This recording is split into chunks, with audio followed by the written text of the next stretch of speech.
For the first time, the secretary brought her young son to the office. But the mischievous little boy walked straight up to the company's CEO and innocently asked, "Can you be my dad?"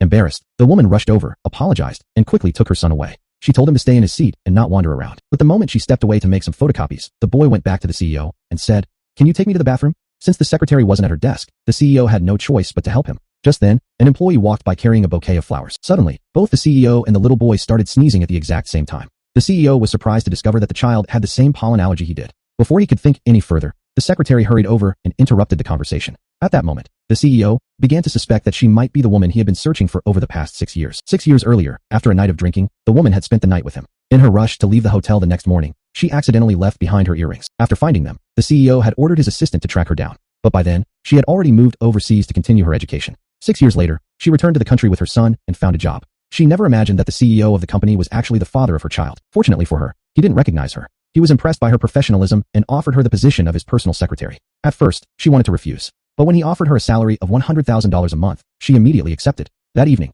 he took her to a business dinner. She was so beautiful that one of the clients kept bothering her. The CEO noticed how uncomfortable she was, grabbed the client's hand on the table, and firmly warned him, "Stay away from my secretary." At that moment, she realized he wasn't the cold-hearted man she had imagined. After dinner, the CEO became completely drunk. As the secretary was helping him home, her son suddenly showed up. It was late at night, and the boy had tracked his mother's location to find her. The moment he saw the CEO, he immediately felt that this man was his father because they looked almost exactly alike. Panicked, the woman quickly separated them. She was terrified that if the truth came out, she would lose her job. She looked at her son and said, "He's not your father." Although the boy wasn't convinced, he quietly accepted her words. Together, the mother and son took the CEO safely home. The next day, the secretary discovered that her son had developed a high fever. Not wanting to leave him alone, she brought him to work with her. When the manager saw the child, he angrily scolded her and said, "This office is not a daycare. Take your child outside immediately." Just then, the CEO walked in. He calmly said, "There is no company policy that says employees can't bring their children to work." Then he turned to his assistant and said, "Convert one of the office rooms into a children's room. Starting today, any employee who wants to bring their child to work is welcome to do so."